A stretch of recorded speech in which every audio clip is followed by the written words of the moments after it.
ఈ రీసెంట్గా ఏదైతే ఆర్టీసీ సంబంధించిన కార్మికులు కూడా ఏదైతే మే 7 తారీఖు అయితే సమ్మెకైతే నోటీసులు ఇచ్చారు. మరి వాళ్ళు ఏ విధంగా వెళ్ళబోతున్నారు, మరి గతంలో కూడా మేము సమ్మె సైరన్ మోగిస్తామని చెప్పారు.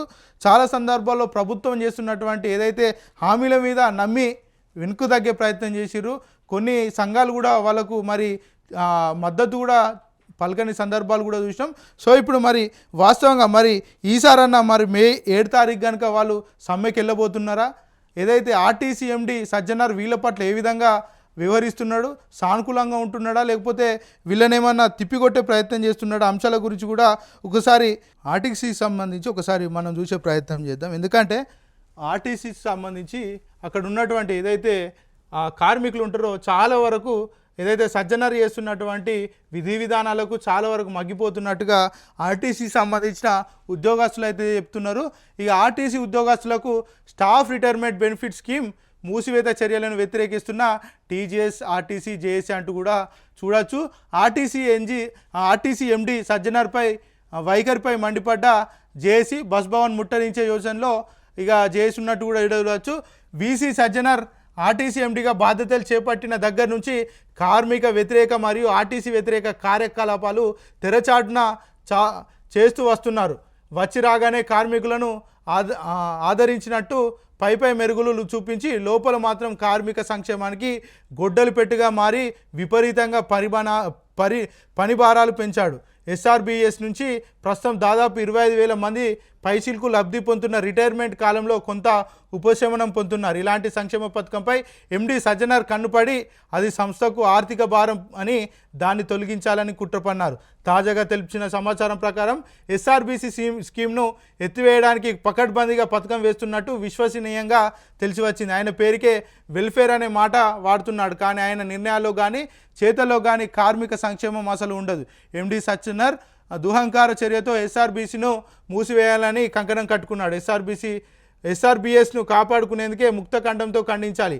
ఎండి సజ్జనార్ చర్యలను త్రిప్పికొట్టాలి. అందుకే ఎండి సజ్జనార్ నిరంకుశ వైఖరిని ఖండిస్తూ ఇప్పటి వరకు యూనియన్లను లేకుండా చేసుకొని ఈయన చేసిన అన్ని అవినీతి లావాదేవీల మీద విచారణకు మనందరం కలిసికట్టుగా బస్ భవన్ను ముట్టడించి డిమాండ్ చేద్దాం. రిటైర్ అయిన వారు, సర్వీస్లో ఉన్నవారు కలిసి ఎస్ఆర్బీసీని బతికించుకోవడానికి కలిసికట్టుగా పోరాడడానికి సిద్ధం కావాలని కోరుతున్నామంటూ కూడా ఆర్టీసీకి సంబంధించిన జేఏసీ నేతలు అయితే చెప్తున్నారు. ఇది ఆర్టీసీ సంబంధించిన నేతలే మనకు పంపించారు. ఇక దీనికి సంబంధించి కూడా మరి ఆర్టీసీకి సంబంధించి జేఏసీ నేత థామస్ రెడ్డిని ఒకసారి లైన్లో తీసుకునే ప్రయత్నం చేద్దాం. ఎందుకంటే చాలా వరకు కూడా సజ్జనార్ అంటే చాలా వరకు కూడా మంచి ఆఫీసరు, సిన్సియర్గా పనిచేస్తాడు.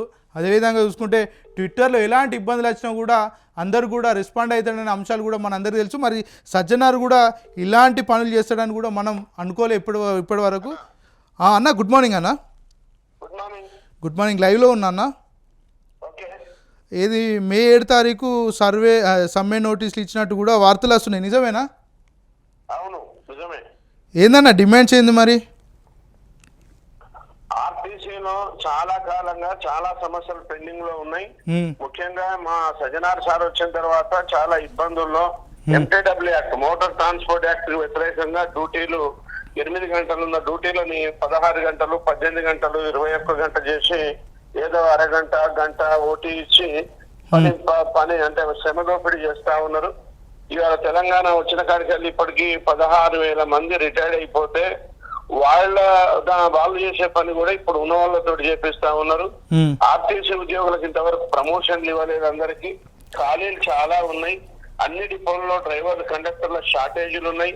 డబుల్ డ్యూటీలు చేయాలని చెప్పి బాగా పీడిస్తా ఉన్నారు. రోజు డ్యూటీ చేయడం, ఒక్కో డ్రైవర్ రోజు 500-600 కిలోమీటర్లు చేయడం వల్ల చాలా రుగ్మతలకు గురైతా ఉన్నారు. బీమార్లు వస్తా ఉన్నాయి. మరణాలు జరుగుతా ఉన్నాయి. ప్రైవేట్ కంపెనీ వీళ్ళకి రావాల్సిన బకాయిలు ఏదైతే పిఆర్సీల బకాయిలు రాలేదు. తర్వాత సంక్షేమ పథకాలకు సంబంధించిన డబ్బులన్నీ కూడా వేలాది కోట్ల రూపాయలు వాడుకొని వాటిని నిర్వీర్యం చేసే ప్రయత్నం చేస్తా ఉన్నారు. కాబట్టి కార్మికులు శాంతిగా లేరు. వాళ్ళంతా కూడా బాగా స్ట్రెస్ లో ఉన్నారు.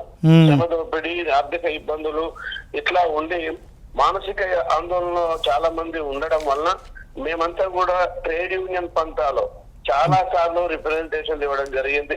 చాలా సార్లు ట్రేడ్ యూనియన్ పంటాలో ధర్నాలు, నల్ల బ్యాడ్జీలు, కలెక్టర్లకు మెమోరాండాలు, ఆ తర్వాత ఇందిరా పార్క్ లో భారీ ధర్నా, బస్ భవన్ ముట్టడి, ఇట్లా ఇవన్నీ చేసినా గానీ రాకపోవడం వల్ల రెండోది ప్రభుత్వం ఉంది.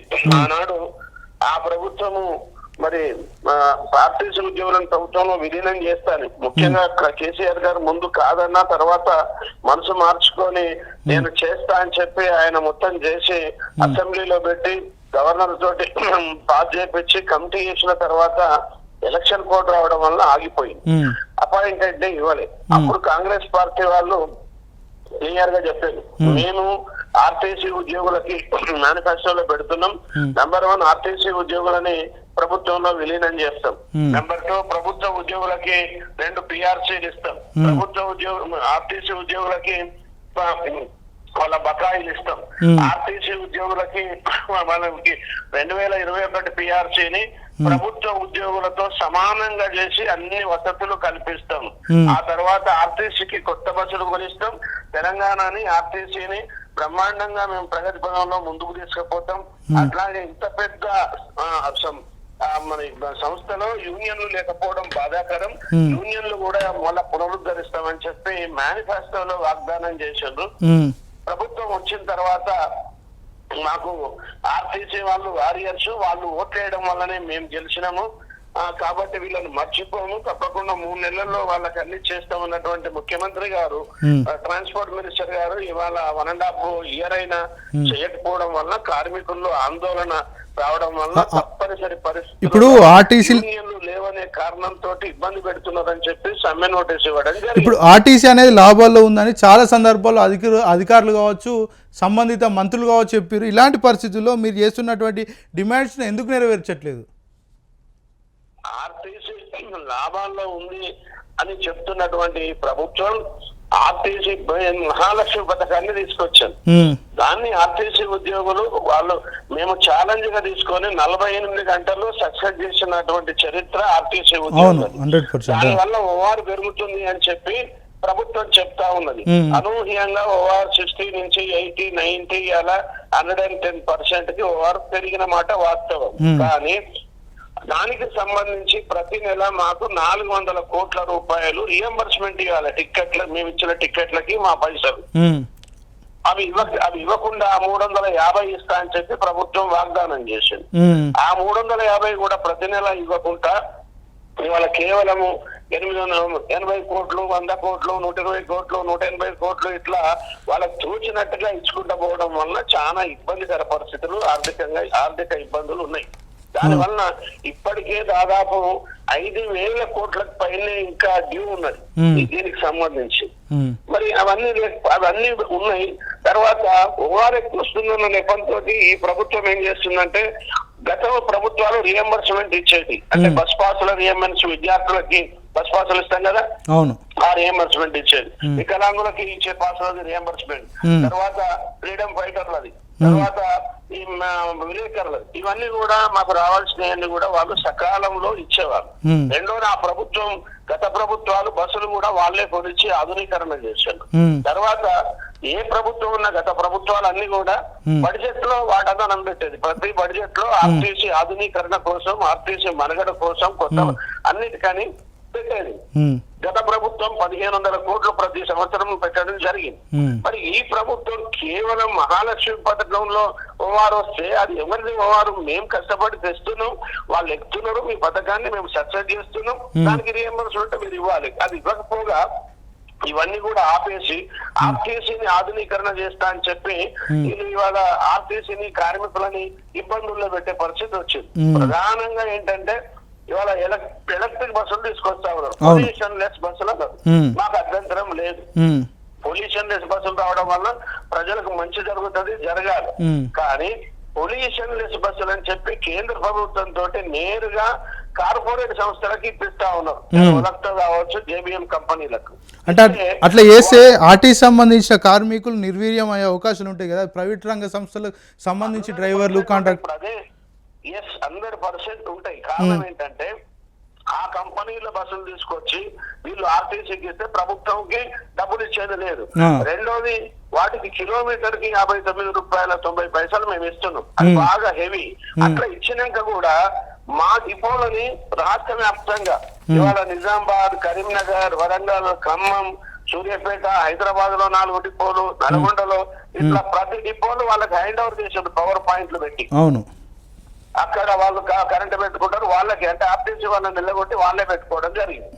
జరిగితే మరి ఒక దిక్కేమో పవర్ వాళ్ళకి కిలోమీటర్ కి డబ్బులు ఇస్తున్నాం. రెండోది ఆర్టీసీని మొత్తం వాళ్ళకి హస్తగతం చేసేది. మూడోది ఏంటంటే ఇవాళ వీళ్ళు ఉద్యోగాలు ఇస్తాం, అన్ని ఇస్తామని చెప్పి ప్రభుత్వం రాగానే మీకు 3089 ఉద్యోగాలు ఇస్తాం నోటిఫికేషన్ అన్నారు. ఈ రోజు వరకు ఇవ్వలే, ప్రమోషన్లు ఇవ్వలే. రెండోది ఆ ఎలక్ట్రిక్ బస్సుల మీద అంతా కూడా ప్రైవేట్ వాళ్ళే పనిచేస్తారు, ఆర్టీసీకి సంబంధం లేదు. ఇప్పుడు ఇంకొక విషయం, ఉపాధి పోతుంది. ఒక్క బస్సు మనము ఆర్టీసీ కొంటే 5 ఉద్యోగాలు వస్తాయి. ఇవాళ ఆ బస్సు వలన వాళ్ళే ప్రైవేట్ వాళ్ళని అటమీ వాళ్ళకి ట్రైనింగ్ ఇచ్చి తీసుకొస్తా ఉన్నారు. వాళ్ళే టెక్నీషియన్లు, వాళ్ళే మెయింటెనెన్స్, వాళ్ళే సూపర్వైజర్లు అట్లా పెట్టుకున్నారు. దాని వల్ల ఏంటంటే ఆర్టీసీ నిర్వీర్యం అయిపోతుంది. ఉన్న ఉద్యోగాలు 4 మంది అయితే ఉన్న 4 ఊడిపోయినట్టుగా టోటల్ గా ఆర్టీసీ ఉద్యోగులు రోడ్డు మీదకి వచ్చే పరిస్థితి ఉంటుంది. ప్రైవేట్ పరం అయిపోతుందని కూడా చాలా వరకు ఒక వార్తనైతే నడుస్తుంది. నిజమే అంటారు? అది నిజమే, అది 100% కరెక్ట్. ఇవాళ ఎలక్ట్రిక్ బస్సులన్నీ కూడా వాళ్ళు ఏమంటారు, ప్రభుత్వము హైదరాబాద్ లో డీజిల్ లెస్ బస్సులు చేస్తాము 2026 డిసెంబర్ వరకు అని చెప్పారు. దాని వలన వీళ్ళందరూ కూడా హైదరాబాద్ లో ఉన్న కార్మికులందరూ బయటకు పోవాల్సి వస్తుంది. తర్వాత 2018 వరకు మన 28 వరకు 18 వరకు వాళ్ళు రాష్ట్రం అంతా కూడా పెడతామని చెప్పి ముఖ్యమంత్రి గారు ఢిల్లీ పోయి మరి అక్కడ పిఎం తోటి మాట్లాడటం అవడం జరిగింది. ఇంకా మాకు అదనంగా 3000 బస్సులు కావాలని చెప్పి.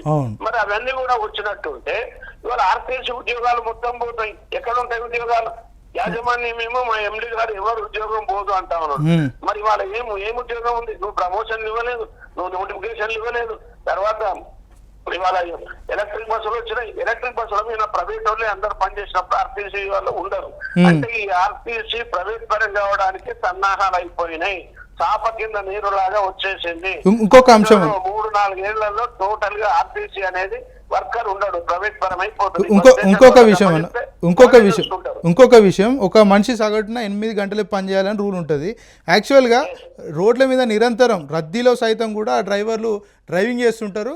మరి అలాంటి పరిస్థితుల్లో 8 గంటల కంటే ఒకవేళ ఇంకా ఎక్కువ సమయం కనుక పనిచేస్తే వాళ్ళు స్ట్రెస్కి గురై యాక్సిడెంట్ కూడా అయ్యే అవకాశాలు ఉంటాయి కదా, చాలా పెద్ద ఎత్తున ప్రమాదాలు జరిగే అవకాశాలు కూడా ఉంటాయి కదా. మీరన్నది చాలా కరెక్ట్ పాయింట్. అది ఇవాళ MTW act, motor transport act ప్రకారంగా మాకు 8 గంటలు ఉండాలి. రోజుకి 3 షిఫ్టులు, 3 గంటలు అంటే 8 గంటల పని ఉండాలి. అంతవరకే ఉండాలి. కానీ వీళ్ళు కావాలని చెప్పి యూనియన్లు లేవనే నెపంతోటి ఇవాళ నిర్బంధంలో పెట్టి ఎండి గారు యాజమాన్యము 12 గంటలు, 16 గంటలు, 18 గంటలు చేయడం వల్ల ఒక్కొక్క డ్రైవరు 500 కిలోమీటర్లు, 600 కిలోమీటర్లు చేసే పరిస్థితి వచ్చింది.